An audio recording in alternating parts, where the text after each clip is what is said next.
उसको क्या साइकोलॉजिकल क्या परेशानी होती है। अभी पहला बच्चा है, उसको ये नहीं पता बच्चे का लालन पालन कैसे करें, उसको डर लगता है, चिंता होती है, उसकी देखभाल कैसे करेंगे, उसको स्तनपान कैसे कराएंगे, टीकाकरण कैसे करेंगे, अगर थोड़ी मोटी बीमारी उसका इलाज कैसे करेंगे।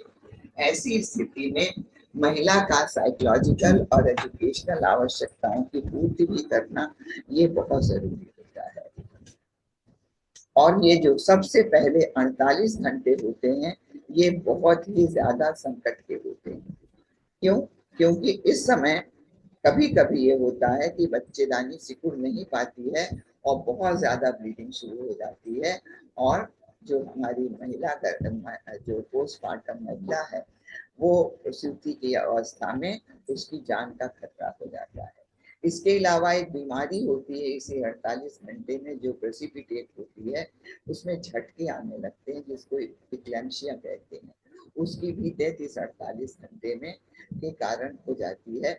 इसलिए शुरू के 48 घंटे की बहुत अच्छे से देखभाल करनी पड़ती है। अब देखभाल करने के लिए बहुत सारे बिंदु हैं जिसको कि आपको देखना पड़ेगा, जिसकी कि आपका मैनेजमेंट छोटे में शॉर्ट में बताने का प्रयास करेंगे। सबसे पहली है तुरंत 48 घंटे के अंदर उसकी देखभाल करना।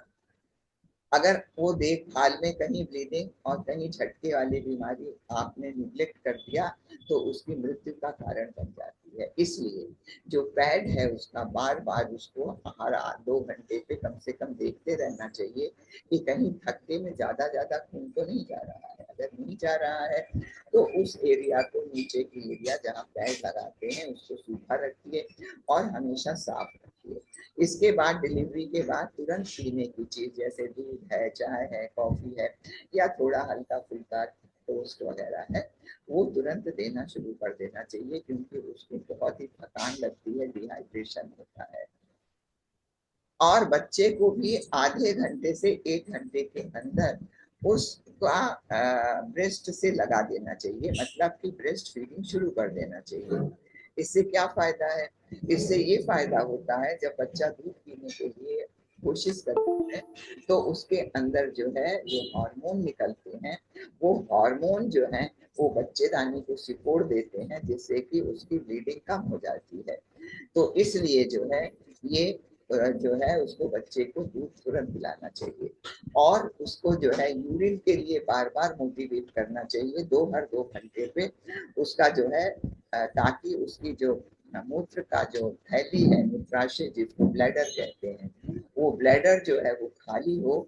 और नहीं तो खाली ब्लैडर नहीं होगा तो वो यूट्रस को पुश कर देगा और उसको कॉन्ट्रैक्ट होगी और ब्लीडिंग की संभावना बढ़ जाती है। अब दूसरा है उसको आराम और क्रियाशीलता। बहुत लोग तुरंत काम कराने लगते हैं, अभी 2-3 घंटे में इतनी भीड़ रहती, इतनी परेशानी रहती है, आराम नहीं कर पाती। तो शुरू के 8 से 12 घंटे तक उस महिला को बिल्कुल आराम करने की जरूरत है, क्योंकि बहुत ज्यादा थकान लगती है और बहुत ज्यादा उसको परेशानी होती है। और उसको तुरंत स्तनपान भी शुरू करा देना चाहिए। और 8-12 घंटे के बाद जब महिला अपने को ठीक समझे, अपने को तरोताजा समझे, तो फिर उसको टॉयलेट जाने तक के लिए अलाउ करना चाहिए। थोड़ा कमरे में मूव भी कर सकती है, लेकिन इसका मतलब नहीं है कि वो सारी गतिविधियां प्रारंभ कर।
सेटिव भी ले सकते हैं, मतलब जैसे त्रिफला है या कुछ तो डॉक्टर लिखती हैं वो भी ले सकती हैं।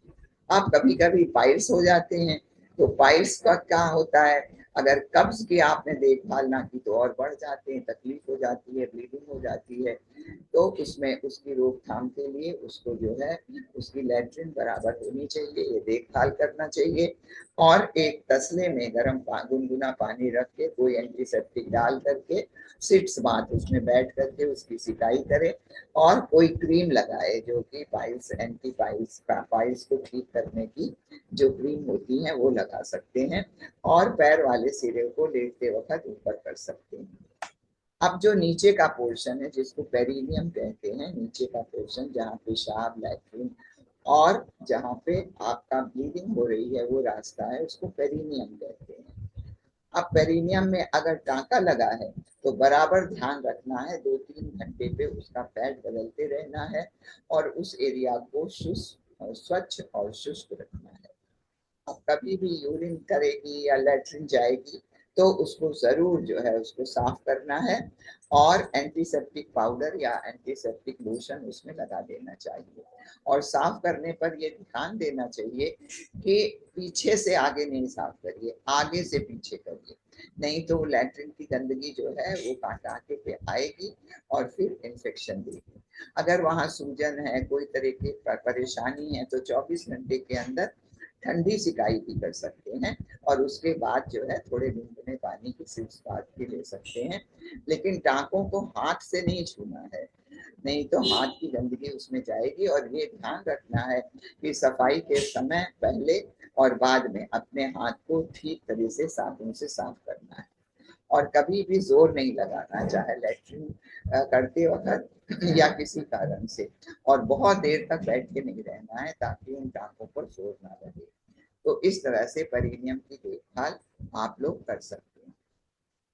अब बच्चे को रूमिंग इन क्या होता है, बच्चे को माँ के पास निकालना, जैसे कंगारू अपने बच्चे को गोद में लिए रहता है, इसको कंगारू ट्रीटमेंट भी कहते हैं।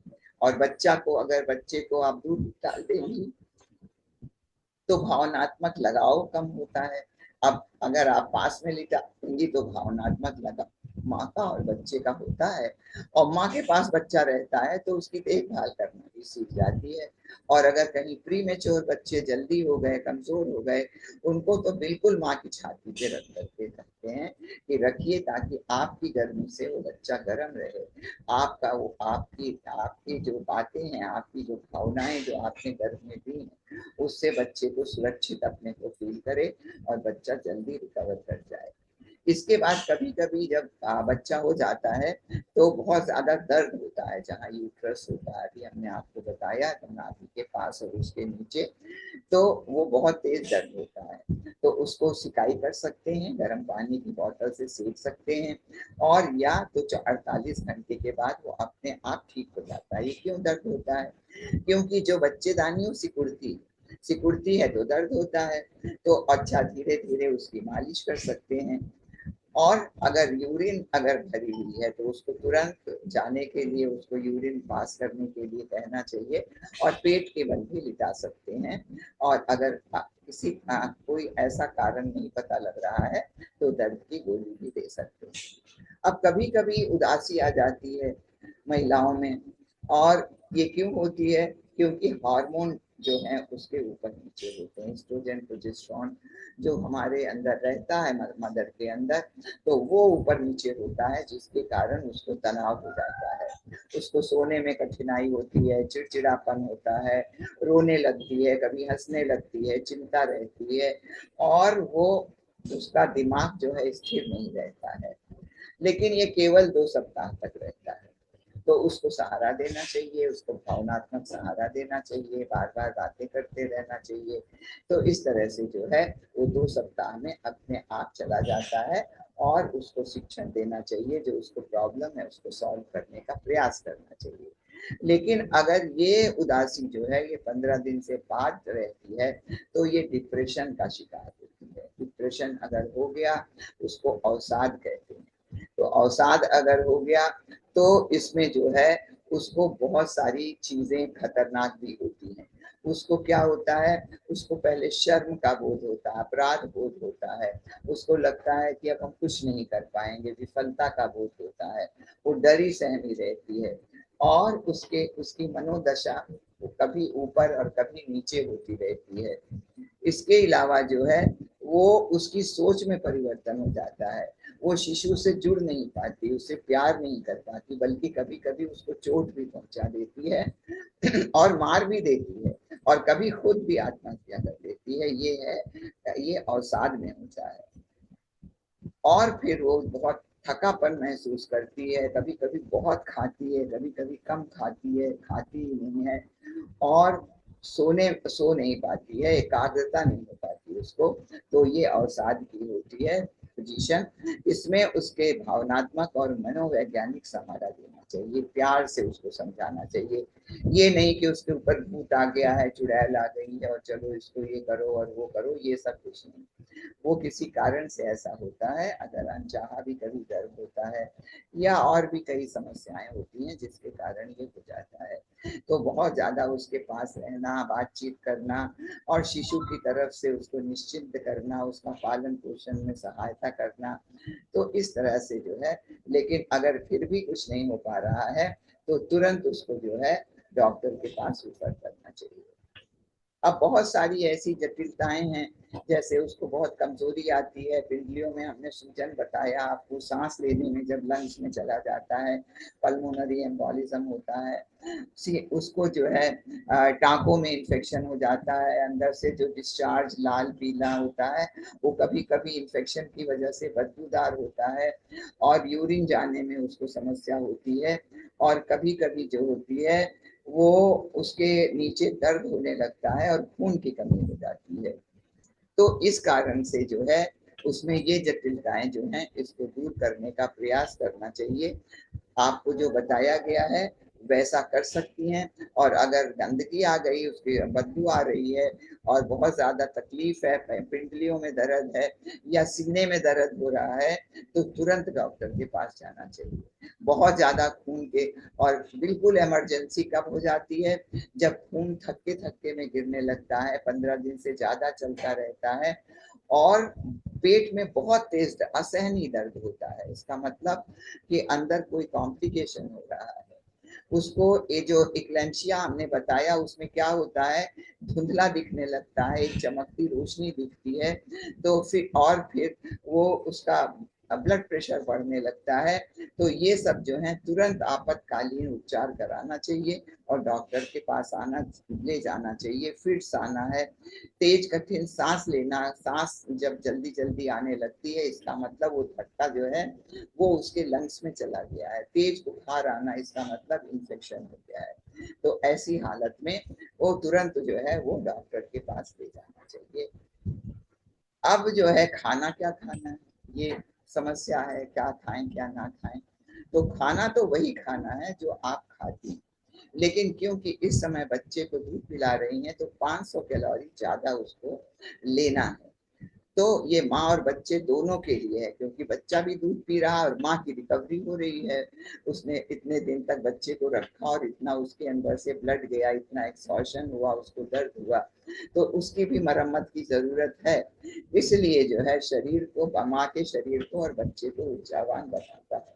तो इस तरह से उसको बाद में भी जो नॉर्मल होता है वो 200 कैलोरी 2000 कैलोरी है, लेकिन जब डिलीवरी के बाद 2500 कैलोरी जो है उसको खाना लेना है। तो 1 घंटे के दौरान हमने आपको बताया दूध, कॉफी, चाय, टोस्ट आप दे देना चाहिए और दूसरे दिन से नॉर्मल आहार जो है वो शुरू कर देना चाहिए। और इसके अलावा जो है पीने की पर्याप्त मात्रा में चीजें देते रहना चाहिए। उसका भोजन जो है स्वादिष्ट, सुपाच्य और पोषक भी होना चाहिए, संतुलित, सात्विक, संस्कारित भी होना चाहिए। तो इसलिए आहार पे विशेष ध्यान रखना है। अब बहुत चीजें जो खाई जाती हैं ये आपको सब अब की बार जो आपका आहार का हुआ है वो सब बताया गया है, जो प्री प्लानिंग में वो सब इसमें खाई जा सकती है। लेकिन डिलीवरी के बाद कुछ खास पदार्थ हमारे यहाँ प्रचलित हैं, जैसे दलिया है, जई है, हल्दी है और सोठ है, दलहन दाल है, अजवाइन है, रागी है, घी है, सब्जियां हैं, मेथी हैं, तिल हैं, ये सब खाने के लिए कहते हैं। तो ये सब खा सकती हैं। आजकल मोटे अनाज का बहुत ज्यादा चलन है, वो भी खा सकती है, उससे उसको फायदा होगा। क्या ना खाएं इसके बारे में आपको बहुत बता दिया गया है 1 घंटे की क्लास में। और ज्यादातर कोशिश करें कि ये बंद डिब्बा और ये जो आपके ड्रिंक्स हैं ये सब ना खाएं और शराब धूम्रपान ना करें। इसके बाद व्यायाम क्या करें, व्यायाम से क्या फायदा है, कब करें, कैसे करें। इससे क्या होता है कि ये हड्डियां जो होती हैं ये बहुत ढीली हो जाती हैं, क्योंकि बच्चे को निकलने का रास्ता देना है। तो पूरी नीचे का पोर्शन, जो आपके नाभि के नीचे का पोर्शन जिसको पेल्विस कहते हैं, ये बहुत ज्यादा ढीला हो जाता है। तो ये क्या करती हैं, वहां की मांसपेशियां और हड्डी के जोड़ को मजबूत करता है जो व्यायाम होता है। और यहाँ की मसल्स को, नीचे की मसल्स को टोन अप करते हैं, इम्प्रूव कर देते हैं। बच्चेदानी नहीं तो नीचे खिसक आती है। अगर आप ढीली ढाली रहेगी और आपने कुछ उठा लिया तो बच्चेदानी नीचे खिसक आएगी। तो और जो है, अगर ये मजबूत नहीं हुई तो खांसने से, छींकने से या कोई भी जोर लगाने से आप देखती हैं कि यूरिन हो जाता है। क्यों? क्योंकि बच्चेदानी और उसके नीचे की जो मसल्स हैं वो ढीली हो गई हैं। और इस अगर जल्दी व्यायाम करना शुरू करेंगी तो वो हमने बताया आपको कि पैर में थक्के वाली और जो खतरा होता है बीमारी, डीप वेनस थ्रोम्बोसिस और पल्मोनरी एम्बोलिज्म जो हमारे लंग्स में होता है, वो नहीं होगा, उससे खतरे से कम होता है। इसके अलावा बहुत जल्दी वो रिकवर कर जाती है, पूर्व की स्थिति में आ जाती है। तनाव अगर है तो उससे छुटकारा मिल जाता है, नींद अच्छी आती है। अगर डायबिटीज, रक्तचाप, कोलेस्ट्रॉल है तो उसमें भी कमी आ जाती है। और जो बहुत महिलाएं जो हैं झुक जाती हैं, उनकी पोस्चर जो है नॉर्मल हो जाता है और कमर में दर्द बना रहता है, ये सब उसपे ठीक हो जाता है और उसका वजन भी कम हो जाता है। तो इसलिए बहुत जरूरी है। लेकिन कुछ बातें ध्यान में भी रखनी चाहिए। क्या ध्यान में रखनी चाहिए कि जो है उसको अगर कोई बात हो जाए, हम आपको बता रहे हैं, जैसे मान लीजिए अधिक थकान का अनुभव करे, या वो तुरंत करने के बाद जैसे शुरू करे वैसे ही थकान लगने लगे, या लगातार कमर में दर्द हो रहा है, या उसकी मस्कुलर पेन हो रहा है बहुत ज्यादा मांसपेशियों में, या लाल रंग का ब्लड आने लग रहा है, तो उनको जो है ये व्यायाम तुरंत कम कर देना चाहिए और या तो बंद कर देना चाहिए। तो इसलिए व्यायाम जो है, पूर्ण व्यायाम, जो ज्यादा व्यायाम है, वो 3 महीने के बाद ही शुरू करना चाहिए। और अगर सिजेरियन हुआ है तो 6 महीने बाद पूरा बड़ा वाला व्यायाम जो है वो शुरू कर देना चाहिए। अब जैसे सामान्य प्रसव हुआ है तो 2 दिन बाद हल्का सूक्ष्म व्यायाम कर सकते हैं। और सांस का व्यायाम बहुत जरूरी है। अभी हमने आपको बताया पल्मोनरी एम्बोलिज्म, जिसमें सांस जो है बहुत तेज, सीने में दर्द होता है, फूलने लगती है और खतरा लगने लगता है। तो वो 3-4 दिन बाद शुरू कर देना चाहिए सांस का व्यायाम। हल्का फुल्का टहलना जो है वो 1.5 महीने के पहले जो है नहीं शुरू करना चाहिए, उसके बाद ही शुरू करना चाहिए। उसके बाद जो अन्य व्यायाम है वो 3 महीने बाद शुरू करने चाहिए। और सिजेरियन का तो डॉक्टर की सलाह के बाद ही शुरू करिए। कोई सामान उठाना है तो ऐसे सीधा मत झुकिए, सीधा मत झुकिए, बल्कि थोड़ा झुक करके उठाइए। आप देखिए इसमें पोजीशन, ये राइट पोजीशन है और ये गलत पोजीशन है। अब पेट की अब कैसे हम ब्रीदिंग एक्सरसाइज करें, कैसे हम अपने सांस की एक्सरसाइज करें, इसके लिए लेट जाइए, लेट जाइए और लेट करके तकिया चाहे लगाइए ना लगाइए, इसमें लगी हुई, आप देखिए इसमें नहीं लगी हुई है। तो हम इसको दिखाते भी जाते हैं और बोलते भी जाते हैं। तो बिस्तर पर लेट जाइए और 1 मिनट,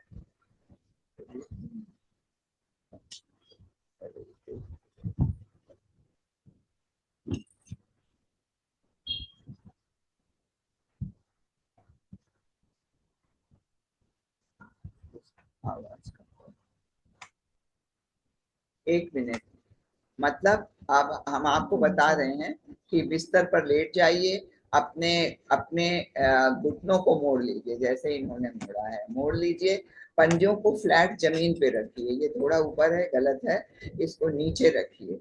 और अपने पेट पर हाथ रखिए, एक हाथ पेट पे, एक हाथ चेस्ट पर, और फिर गहरी सांस नाक से लीजिए, नाक से सांस लीजिए और पेट को ऊपर आने दीजिए। आप देखिए पेट ऊपर जा रहा है, और तब उसके बाद उसको 2-3 सेकेंड, 3 सेकेंड तक रोकिए, और उसके बाद मुंह से सांस निकालिए, और इसको अंदर, आपकी नाभि का पोर्शन, इसको नीचे अंदर ले जाइए। तो इस तरह से करीब 10 बार सुबह दोपहर शाम करते हैं। तो आप देखिए, ये जो है, ये महिला कर रही हैं, इन्होंने हाथ रखा है, अब एक पैर, एक पेट पे रखा है, एक चेस्ट पे रखा है, और अपने सांस को ले रही हैं। अब देखिए पेट फूल रहा है, सांस नहीं फूल रहा है, और जब सांस निकालती हैं तो पेट अंदर जाता है। तो इस तरह से पैर को नीचे फ्लैट रखेंगी, और ऐसा जो है 10 बार करेंगी। तो तीसरे या चौथे दिन ये शुरू कर देना चाहिए, ताकि ये थ्रोम्बो एम्बोलिज्म की एक्सरसाइज ये जो है ना हो। अब इससे जो है, अब और जो हमारे जो व्यायाम है वो तो हो गया आपका रेस्पिरेटरी सिस्टम का, सांस का। अब आपके नीचे का पोर्शन, जो नाभि के नीचे पोर्शन है जहां से बच्चा निकलता है, उसको श्रोणी या पेल्विस कहते हैं, उसका व्यायाम, पेट का व्यायाम, पीठ का व्यायाम, पंजों और टखनों का व्यायाम, क्योंकि टखनों से ही वो एम्बोलिज्म थक्का बनता है। तो इनका भी व्यायाम आपको हम बता देते हैं, जो कि 2 दिन के बाद ही शुरू कर देना चाहिए। अगर कैथेटर पड़ा है तो जब कैथेटर निकल जाता है तब शुरू करना चाहिए, उसके बाद शुरू करना चाहिए, चाहे वो सिजेरियन हुआ है या आपकी नॉर्मल डिलीवरी है। क्यों, इसको क्यों करना चाहिए? इसमें ना तो आपको सांस रोकना है, ना आपको पेट अंदर, नॉर्मल सांस लेते हुए, लेटे हुए, खड़े हुए, बैठे हुए, हर पोजीशन में क्या करेंगे, नीचे के पोर्शन को, जो आपका लैट्रिन का रास्ता है, वेजाइना का मतलब जहां से बच्चा होता है, उस पोर्शन को बस खाली ऊपर सिकोड़ेंगे, ऊपर सिकोड़ेंगे, 10 तक गिनती गिनेंगे, और फिर रिलैक्स कर देंगे। ना पेट अंदर बाहर करना है, ना सांस रोकना है, ना सांस के लिए कुछ करना है। नॉर्मल सांस लेते हुए, नॉर्मल पेट को रखते हुए, नीचे के पोर्शन को ऊपर करना है। जो हमारी बहनें मूल बंध लगाती हैं, उनको मालूम है कि नीचे कैसे लगाते हैं, तो बस उसमें ये करना है। तो ये है आपका pelvic floor exercise. Pelvic floor exercise के क्या फायदे होते हैं? जो आपकी मांसपेशियां जो हैं ढीली हो गई हैं, वो मांसपेशियां जो हैं वो मजबूत हो जाती हैं। तो उससे क्या होता है, ये जो खांसने छींकने से या पेशाब जो है अपने आप चूने लगती है, ये सब ठीक हो जाता है, बच्चेदानी नीचे नहीं खिसकती है, और जो है ये ब्लीडिंग कम करता है। तो इस तरह से जो है इसके बहुत फायदे हैं। या ना केवल आफ्टर डिलीवरी जरूरी है, बल्कि ड्यूरिंग प्रेगनेंसी या लड़कियों के लिए भी जरूरी है, और बड़ी महिलाओं के लिए जो नॉर्मल है, जो बूढ़ी हैं, क्योंकि बुढ़ापे में भी ये मसल्स कमजोर हो जाती हैं, तो ये होता है। इसलिए पेशाब जाने के बाद ये कम से कम इसको 2-3 बार दिन भर में करना चाहिए, और जब आपको याद हो जाए तभी भी आप इसको कर सकती हैं। इसके अलावा पंजे और टखनों का व्यायाम, यह आपको बहुत डिटेल में बताया गया, सूक्ष्म व्यायाम, ये जरूर जो है इसको शुरू कर देना चाहिए, और तीसरे दिन से इसको शुरू कर देना चाहिए। आप देखिए ये सब आपको बताया जा चुका है।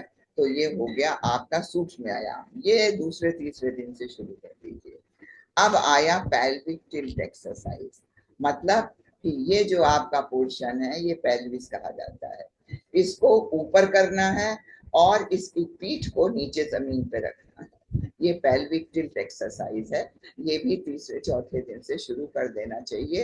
पीठ के बल लेटना है, और अपने घुटनों को ऐसे सीधा रखना है, जैसे अभी हमने आपको बताया, फर्श पर जमा के रखना है, और अपनी ये पेल्विक रीजन को ऊपर ले जाना है, और पीठ को जमीन से लगाना है। ये है पेल्विक टिल्ट एक्सरसाइज। इसे जितनी बार भी सहज महसूस करें उतनी बार कर सकती हैं। इससे क्या है, हमारी जो मांसपेशियां ढीली हो गई हैं या कुछ कस गई हैं, उससे पीठ का दर्द भी कम हो जाता है और बैठने उठने में, रोजमर्रा के काम में ताकत बनी रहती है, नहीं तो उठने बैठने में भी तकलीफ होती है। आप देखिए, ये इसका वीडियो है, इसको आप देख सकते हैं।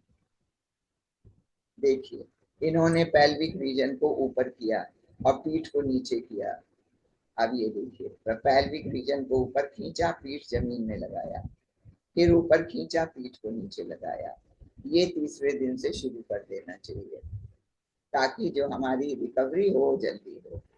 इसके अलावा सिर को ऊपर उठाएं, इसको पीलेट कर्ल कहते हैं, सिर को उठाना। अब ये इसमें भी वैसी ही पोजीशन बनाना है और अपने सिर को जो है वो उठाना है ऐसे थोड़ा सा। ये आप इसमें एक्सरसाइज में देखिए।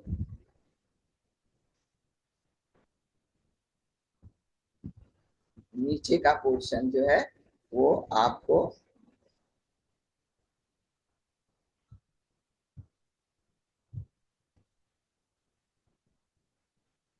बस खाली कंधे के नीचे का पोर्शन नहीं उठाना है, कंधे के ऊपर का पोर्शन आपको ऊपर करना है।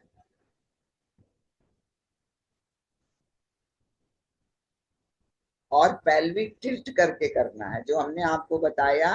पेल्विक टिल्ट का मतलब ये है कि आप नीचे के पोर्शन को ऊपर करेंगी और पीठ को जमीन में सटाएंगी। आप देखिए, इनकी पीठ सटी हुई है, पेल्विक टिल्ट हुई हुई है और ये जो है सर को ऊपर उठा रही है। इससे क्या है, पीठ की मांसपेशियां, पीठ का निचला भाग, कूल्हे के और ये जो नितंब है, इसको कोर मसल्स कहते हैं।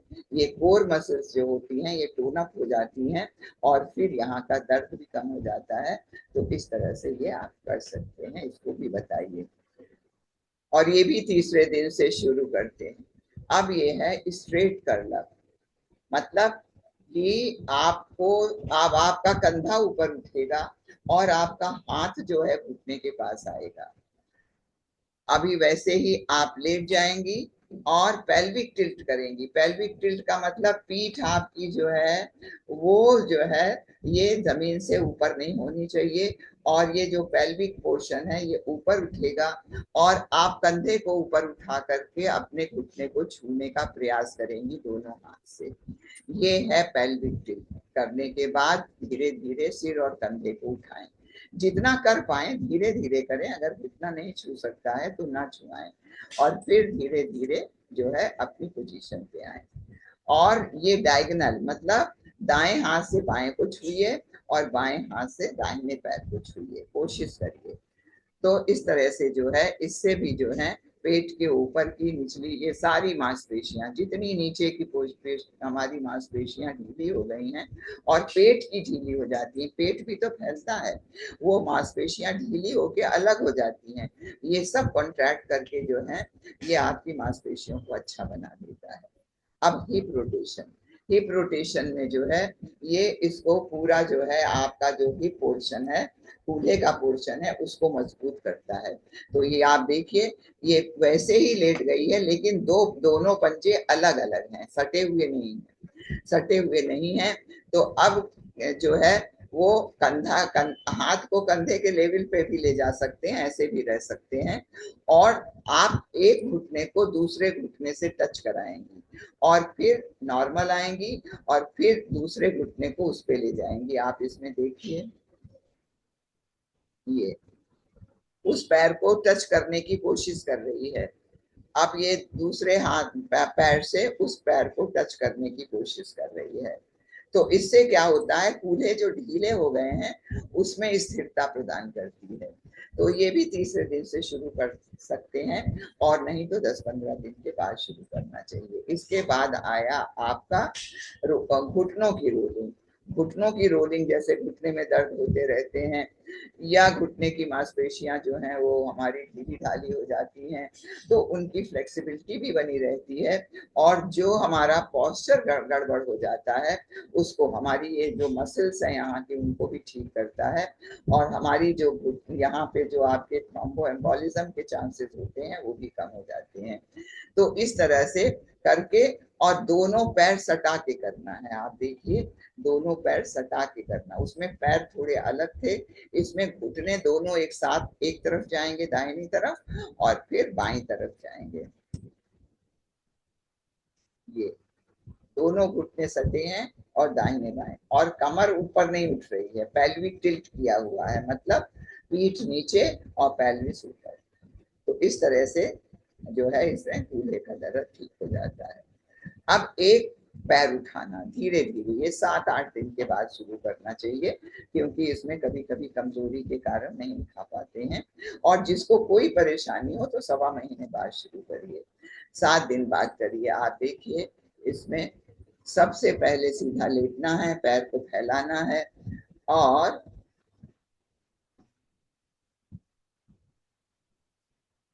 यहाँ से शुरू करेंगे। इसको जो है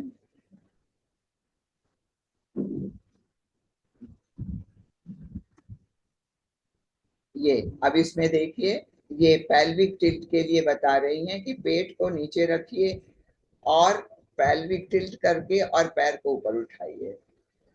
5 बार गिनती करके इसको ऊपर उठाए रहिए, उसके बाद दूसरी वाले पैर को ऊपर उठाइए।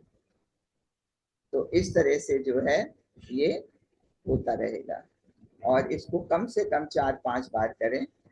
लेकिन अभी ये बताएंगे कि दोनों पैर उठाइए, लेकिन दोनों पैर इतनी जल्दी मत उठाइए, वो 1.25 महीने बाद उठाइए। एक एक पैर उठा सकते हैं, धीरे धीरे करें और नीचे लाएं, और 5-10 बार कर सकती हैं। तो ये लेग रेजिंग एक्सरसाइज है। इससे क्या होगा कि इससे जो है, ये जो है आपके पेट की मसल्स जो अलग हो जाती हैं, जो परेशान करती हैं, पेट ढीला हो जाता है, निकल आता है, वो सब जो है इसमें ठीक हो जाती हैं। और साथ साथ में ये जो पैर की मसल्स हैं, ये सारी मसल्स हैं, ये भी मजबूत हो जाती हैं, तो चलने फिरने में तकलीफ नहीं होती है। इसलिए जो है ये भी जो है ये 7-8 दिन के बाद शुरू कर देना चाहिए। इसके बाद कूल्हे पेट और जांघ कमर के लिए आप ये ब्रिज पोज भी कर सकती हैं, लेकिन ये 1.25 महीने के बाद करिए। 3 माह बाद कहते हैं, 3 माह बाद करिए, 1.25 महीने बाद अगर नॉर्मल फील कर रही हैं तो कर सकती हैं। उसके बाद भुजंगासन वगैरह ये सब 3 महीने बाद करना है, ये सब आपको मालूम है। वज्रासन भी जो है, ये सब आसन जो है ये 3 महीने बाद नॉर्मल हो जाते हैं। और अगर आपका सिजेरियन हुआ है तो सब 6 महीने बाद करेंगे। अब आदर्श दिनचर्या क्या होनी चाहिए? आदर्श दिनचर्या आप जैसी बनाएंगी अपनी, वैसी ही बच्चे की भी दिनचर्या बन जाएगी। इसलिए शुरू से ही बच्चे को ट्रेंड करिए अपने साथ साथ, तो वही जो आपको दिनचर्या का 1 घंटे का क्लास वैसे करीब करीब रहेगा।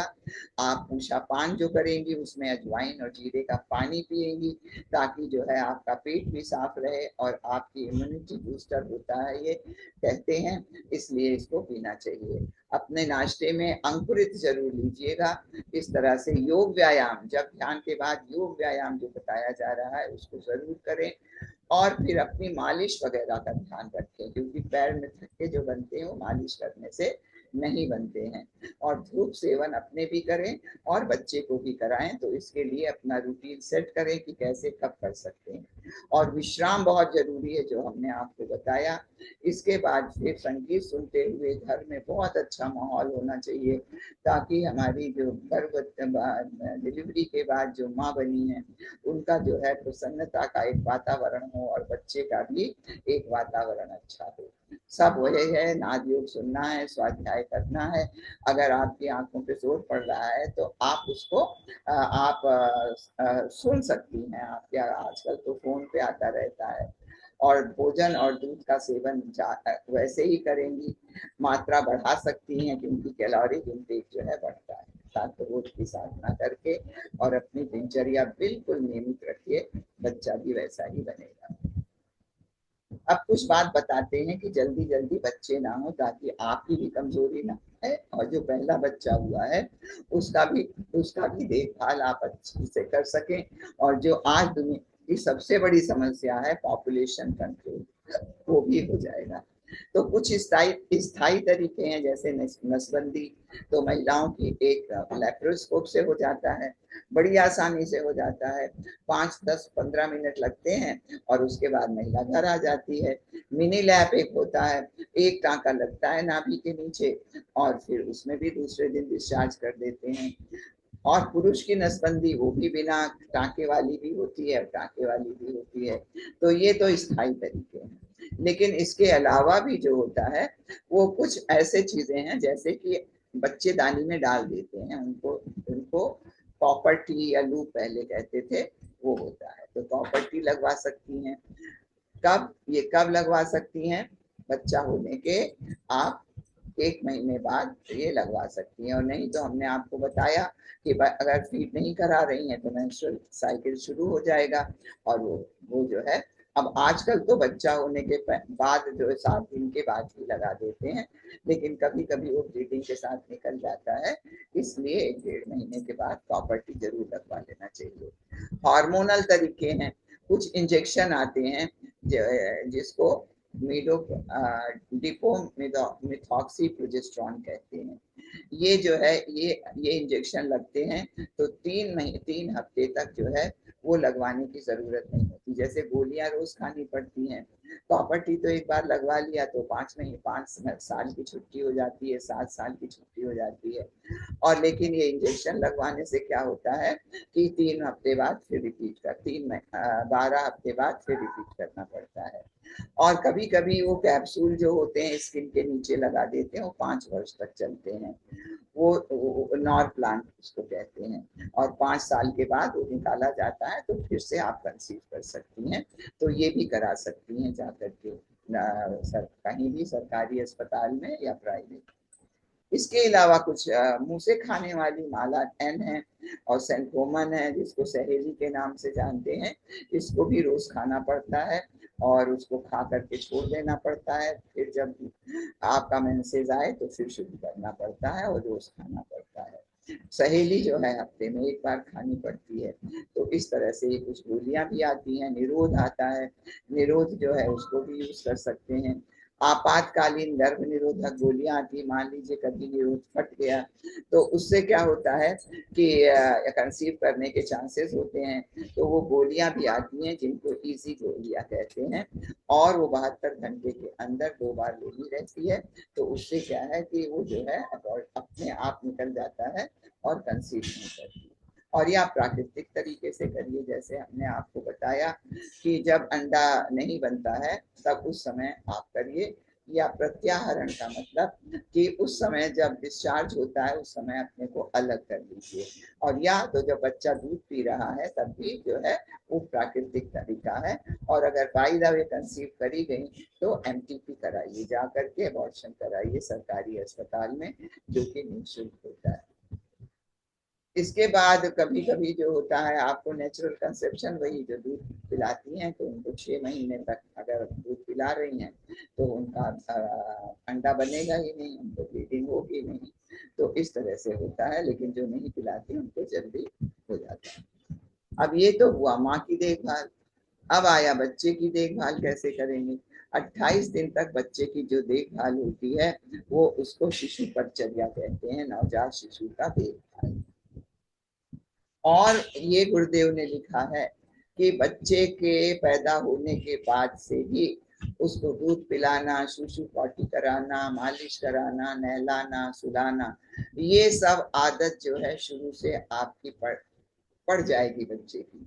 इसलिए शुरू से ही प्रयास करना चाहिए कि बच्चा जो है यूरिन जो है उस पे और पॉटी जो है वो कोशिश करे कि जब आप कराएं तब। तो ऐसे धीरे धीरे उसका स्वभाव सुंदर हो जाता है और माँ की नींद भी खराब नहीं होती है। कब पॉटी कर दिया, कब सुसु कर दिया, बार बार उठना बैठना, तो वो भी उसकी भी आदत शुरू में ही डाल देना चाहिए।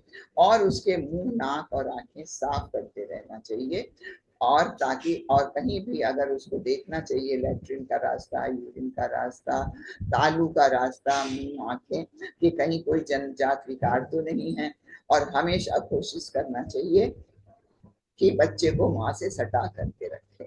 और तो हमने बताया कि आधे से 1 घंटे के अंदर उसको स्तनपान करा देना चाहिए। जो पहला दूध होता है वो बड़ा इम्पोर्टेंट होता है, जो कि इम्यूनिटी बूस्टर होता है और वो बच्चे को पूरी की पूरी ताकत देता है और उसका जो है वो पूरा का पूरा एनर्जी इनटेक उससे पूरा होता रहता है। तो 1 माह तक तो बच्चा 18 से 20 घंटे तक सोता रहता है और जो दूध पीता है वो 8 से 12 बार करता है। तो ये ध्यान रखना चाहिए कि दूध पिया तो उसको पीठ पर लेकर के उसको जो है बर्थ कराएं ताकि वो है। और अगर बच्चा जो है अगर संभल जाता है, आपने उसकी आदत डाल दी है, तो समय से दूध पीता है। हर 2 घंटे बाद बच्चा उठता है और दूध पीता है, जैसे 7 बजे, 9:30 बजे, 12 बजे रात में, फिर 2:30 बजे, 2:30 बजे शाम को, फिर उसके बाद 8 बजे रात में, फिर 11 बजे, इस तरह से सुबह 1 बजे। रात में दूध बहुत होता है माँ को, तो इसलिए रात में। इसके अलावा जब भी बच्चा दूध मांगे तो उसको दूध देना है। ये नहीं कि आपने टाइम फिक्स कर दिया और उसी टाइम उस बच्चे को ध्यान। तो बच्चे की मालिश, बच्चे की सफाई, बच्चे की आदत, ये सब करना बहुत जरूरी है। हर 2 घंटे पे बच्चे को फीड कराना। अगर सो रहा है तो उठाइए मत, लेकिन अगर वो 4 घंटे तक सो रहा है तो उसको सोने मत दीजिए, उठा दीजिए और दूध पिलाइए। उसका सर चपटा ना हो इसका ध्यान रखिए। उसके लिए स्पेशल टाइप की तकिया आती है, करवट भी लिटा सकती हैं तो सर चिपटा ना हो। और नहलाना तब चाहिए जब उसकी नाल जो है वो गिर जाए, सूख जाए, तब नहलाइए। नहीं तो क्या करिए, उसका स्पंजिंग कर दीजिए, मालिश करिए उसकी। और डायपर हर 2-3 घंटे पे बदलिए, क्योंकि बच्चे जब दूध पीते हैं उसके बाद पॉटी शूशू भी करते हैं, तो उसी समय उसकी आदत डालिए शूशू पॉटी करने की, तो उसी में करेगा। अगर बच्चे का वजन 700 से 1 किलो हर महीना नहीं बढ़ रहा है तो आपका बच्चा जो है वो कमजोर है। इसके लिए जो है वो डॉक्टर से बात करिए और अपना जुड़ाव उससे बनाए रहिए, अपने पास लेके सोइए और उससे बातचीत करते रहिए। देखिए बच्चे से बातचीत करना अभी गर्भ में किया, अब ये गर्भ के बाद भी करिए। 0 से 1 साल के बीच में बच्चे से बराबर प्यार भरी बात करिए और वो दोहराने की कोशिश करे तो आप भी दोहराइए। आप भजन और मधुर गीत गाइए, गायत्री मंत्र सुनाइए, कोई भी मंत्र सुनाइए जो आपने गर्भ में सुनाया उसको सुनाइए। बच्चा बहुत खुश होगा कि क्योंकि माँ की आवाज से बच्चा अपना प्रसन्न होता है और सहजता महसूस करता है और वो जवाब भी देने की कोशिश करता है, अपना सिर घुमाता है, शांत होकर मुस्कुरा कर, उत्तेजित होकर अपने हाथ पैर चला करके आपको देखेगा, विभिन्न प्रकार की आवाजों से आपसे बात करना चाहेगा। तो आप कृपा करके उससे बातचीत करिए, दूसरी तरफ मत देखिए, उसकी तरफ ध्यान दीजिए और कभी उससे बात करिए, पढ़िए, गाइए, खुश रहिए। और अगर वो कोई बात बोलता है तो उसको दोहराइए और उत्तर की प्रतीक्षा करिए फिर से।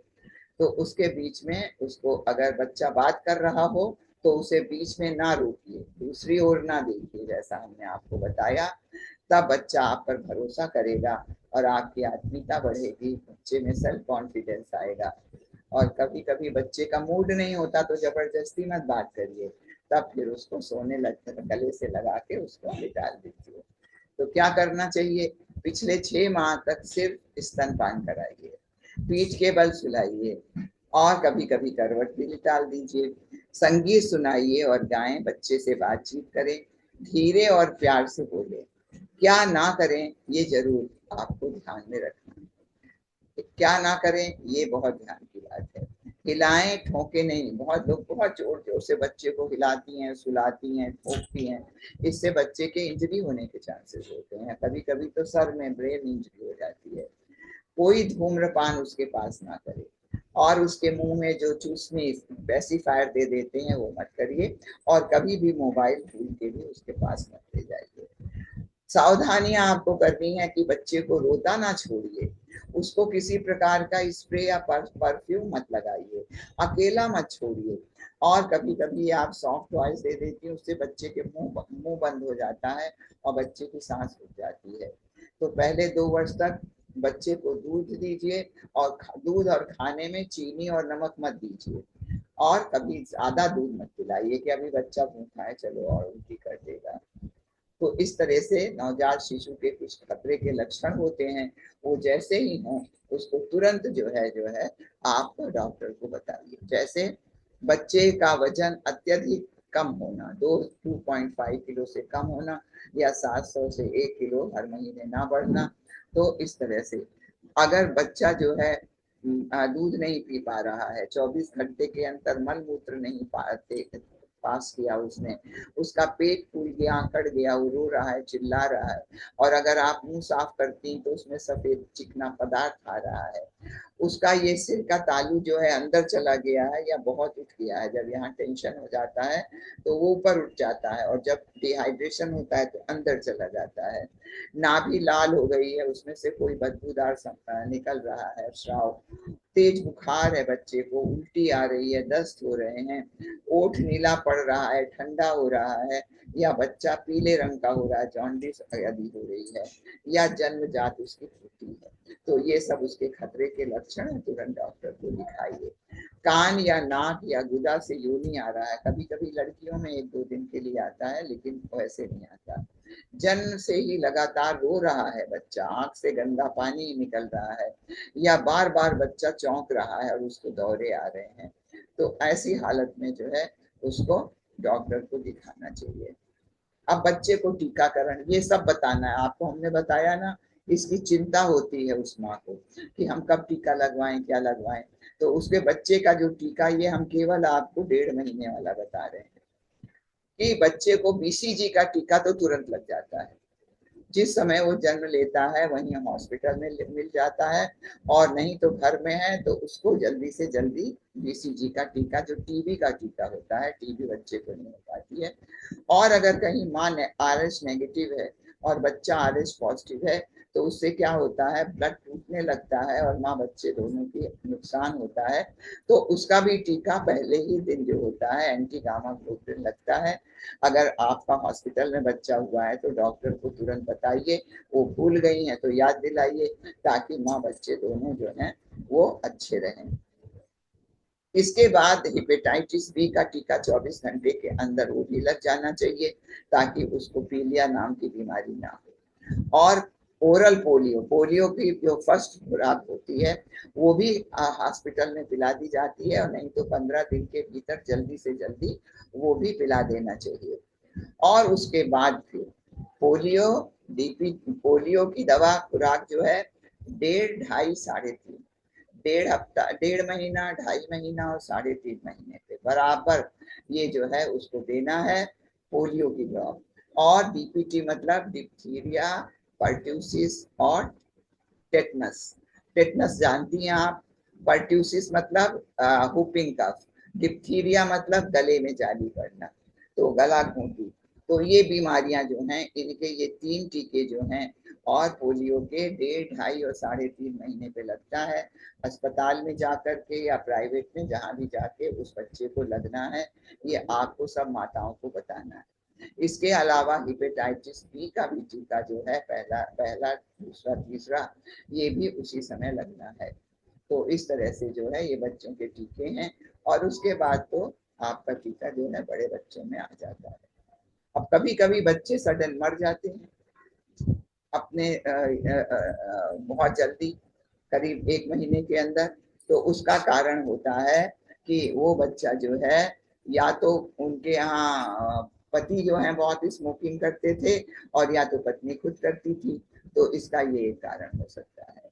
और या बच्चे को आपने पेट के बल सुला दिया, उसकी नाक बंद हो गई, या बहुत नरम बिस्तर जैसे सॉफ्ट टॉय दे दिया, उससे उसका मुंह बंद हो गया, तो इसलिए ये सब चीजें से बचाव करने के लिए बच्चे को पीठ के बल सुलाना भी चाहिए, और कभी कभी उसको ठंडक से भी बचाना चाहिए, और सिगरेट से बचना चाहिए। अब स्तनपान का आ गया, स्तनपान को क्या लाभ हैं और कैसे जरूरी है, ये भी बताना बहुत जरूरी है, क्योंकि जो नवजात हमारी जो माताएं होती हैं, जो नई वाली माता बन रही हैं, उनको स्तनपान ही कराना नहीं आता, फिर उनका स्तन जो है निपल कट जाता है, फोड़े बन जाते हैं, तरह तरह की उनको परेशानी आ जाती है। अब आपको थोड़ा सा हम बताएंगे कि क्या इसकी फिजियोलॉजी है। ये बच्चा जब निपल को चूसता है तो ये आप देखिए स्तन की है, ये स्तन है, और ये जो है दूध की ग्लैंड्स हैं, और दूध की ग्लैंड से दूध बनता है और उसके चारों तरफ ये मसल्स हैं। जब ये सिकुड़ती हैं, कॉन्ट्रैक्ट करती हैं, तो दूध आगे इन नलियों से पुश होकर के ये काला काला जो पोर्शन है उसमें आके जमा हो जाता है। और ये आगे आगे निपल है, तो निपल चूसने से दूध नहीं पिएगा। वो जब ये काला वाला पोर्शन सक करेगा, तभी एरियोला को जब सक करेगा तभी दूध उसके अंदर जाएगा। और अब ये कैसे बनता है, जब ये निपल को सक करता है तो उसकी सूचना तुरंत हमारे मस्तिष्क में जाती है, गर्भवती माता के हाइपोथैलेमस में, और वहां से वो सूचना हमारी मास्टर ग्लैंड, जिसको पिट्यूटरी कहते हैं, वहां जाती है। तो पिट्यूटरी के एक भाग से जो है ऑक्सीटोसिन निकलता है, जो कि मसल्स को कंट्रैक्ट करता है, और एक जो होता है वो प्रोलैक्टिन होता है आगे के भाग में। वो प्रोलैक्टिन जो होता है वो दूध को बनाता है। तो ये हार्मोन प्रोलैक्टिन जो है वो दूध की जो ये ग्लैंड्स हैं यहाँ दूध बनाना शुरू करेगा, और जो ऑक्सीटोसिन है ये मसल्स को सिकोड़ेगा। जब बच्चा दूध पिएगा, बच्चा दूध ही नहीं पिएगा तो दूध नहीं बनेगा। लोग कहते हैं इसके दूध ही नहीं बनता, अरे पिलाइए तो। जब तक वो हार्मोन नहीं बनेंगे तब तक कैसे बनेगा। इसलिए बच्चों की लैचिंग बहुत जरूरी है। लैचिंग मीन्स कि उस बच्चे को जुड़ाव बहुत अच्छा है। देखिए सही जुड़ाव है तो क्या करना है, ब्रेस्ट को उस बच्चे के लिप्स पे ले जाइए। जब बच्चा पूरा मुंह खोल दे तो उसको काला वाला पोर्शन उसके मुंह में डाल दीजिए। तो कैसे पता लगेगा, नाक और ठुड्डी ब्रेस्ट से सटी होनी चाहिए और उसके ओंठ बाहर की तरफ मुड़े होने चाहिए, तब ये अच्छी तरह से जुड़ाव हुआ उसका, ये सही स्थिति है और ये इसमें दूध देके जाने लगा। तो ये अच्छा सही रास्ता है। गलत क्या है, आप देखिए काला वाला पोर्शन बाहर है, उसका मुंह खाली निपुल को चूस रहा है, ओंठ सब अंदर की तरफ है। अब ये बेचारा दूध ही नहीं पी पा रहा है, केवल निपुल को चूसेगा तो माँ को भी तकलीफ और बच्चा इरिटेट हो जाएगा, रोने लगेगा, फिर दूध नहीं पिएगा, आपका स्तन में दूध भर जाएगा, फिर उसमें फोड़ा बनने लगेगा, जलन होने लगेगी, इंगॉर्जिंग ऑफ ब्रेस्ट हो जाएगा। तो इसलिए उसका अटैचमेंट भी अच्छा हो, इसलिए माता को शिक्षण देना बहुत जरूरी है। अब उसकी पोजीशन कैसी होनी चाहिए, आप देखिए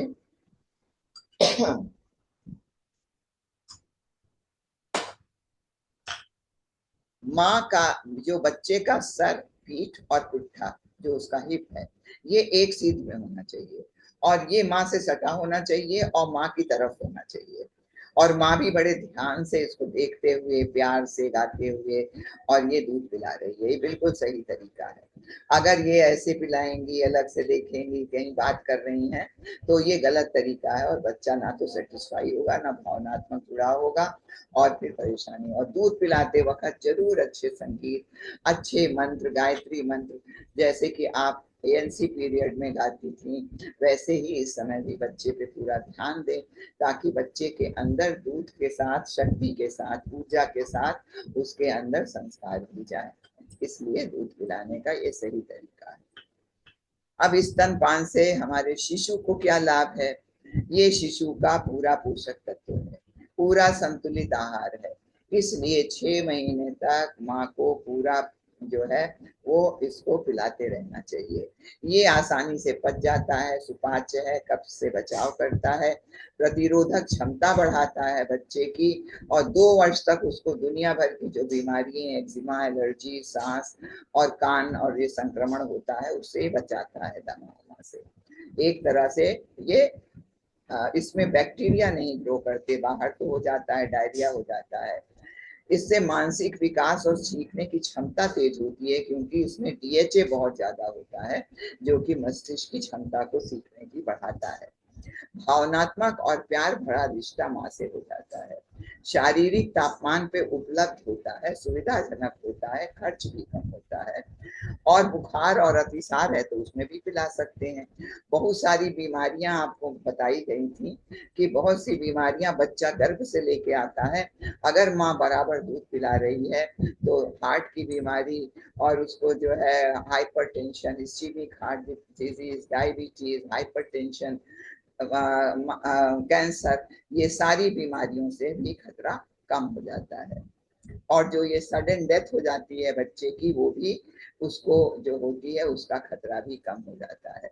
तो इस तरह से ये बच्चे को लाभ है और माँ को क्या लाभ होता है, जो हमने आपको बताया, ऑक्सीटोसिन हार्मोन जब रिलीज होता है तो वो गर्भाशय को भी सिकोड़ता है, तो उससे क्या होता है, खून का जो बहाव होता है वो कम हो जाता है और बच्चेदानी जल्दी सिकुड़ जाती है।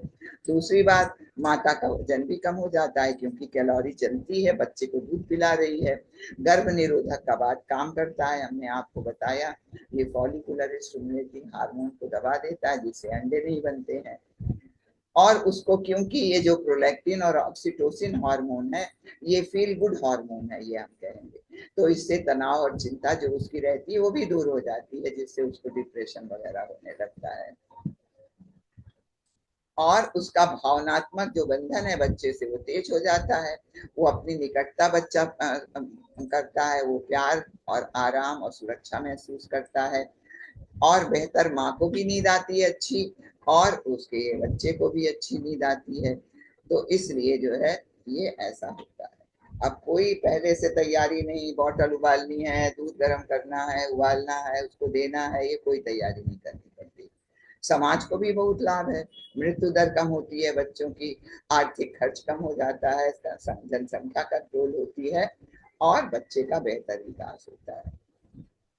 अब जो सबसे पहला जो दूध आता है उसको क्लोस्ट्रम कहते हैं, खीस कहते हैं। ये जन्म के 4 दिन के बाद आता है, इसको पिलाना बहुत जरूरी है क्योंकि अत्यंत पोषक होता है, इसकी आवश्यकता बहुत ज्यादा है, ये उसकी वृद्धि में सहायक होता है, और ये पौष्टिक सहायक है, और पौष्टिक तत्व जो है इसमें बहुत ज्यादा होता है, इसलिए इसको कहते हैं ये पहला टीका है, और अनेक संक्रमणों से बचाता है, दस्त रोग है, सांस की बीमारी है, ये सबको बचाता है। इसमें विटामिन ए और के प्रचुर मात्रा में होता है, और पीलिया रोग से भी बचाने में मदद करता है, आंतों की काला काला जो लैट्रिन आती है उसकी सफाई में भी मदद करता है। तो कब पिलाना चाहिए, पहले घंटे के भीतर पिला दीजिए, 6 माह तक खाली स्तनपान कराइए, कोई भी घुट्टी, कोई भी शहद, कोई भी पानी नहीं पिलाना है, उसका पानी भी वही दूध है माँ का, खाना भी दूध है, घुट्टी भी दूध है, लेकिन हाँ अगर डॉक्टर ने कह दिया तो जरूर उसकी दवा को खिलाना है आपको। और ये ध्यान रखना है, एक स्तन में, जैसे मान लीजिए शुरू का 4 दिन बीत गया, अब दूध आने लगा तो सबसे पहले पतला दूध आता है और बाद में गाढ़ा दूध आता है। तो गाढ़े दूध में ज्यादा फैट होता है, एनर्जी होती है, और पहला दूध जो होता है उसमें कुछ कम फैट होता है, प्रोटीन ज्यादा होती है। तो इस तरह से पूरे स्तन का दूध पिलाना है, जब एक तरफ का खाली हो जाए तो दूसरी तरफ का पिलाएं। इसके बाद फिर 6 महीने के बाद अतिरिक्त पोषाहार शुरू कर दीजिए। तो कब शुरू में तो बच्चा जल्दी बहुत देर तक दूध पीता है, 20 मिनट लगा देता है, लेकिन धीरे धीरे ट्रेन हो जाता है तो 5-10 मिनट में उसका पेट भर जाता है, वो संतुष्ट हो जाता है, तो सोने लगता है। तो समझ लीजिए हर 2 घंटे पे पिलाइए। और वही अपने आप को बताया कि जो है बच्चा जो है 8 से 12 बार फीड करता है और 18 से 20 घंटे की वो नींद लेता है, और कब कब पिलाना है ये अपने आपको बता दिया। तो अब आपका बहुत जल्दी मैंने समाप्त करने की कोशिश की, जिसमें 3 सब्जेक्ट एक साथ लिए कि बच्चे की फीडिंग कैसे करें, बच्चे की देखभाल कैसे करें, और माँ की देखभाल कैसे करें। ओम शांति शांति शांति।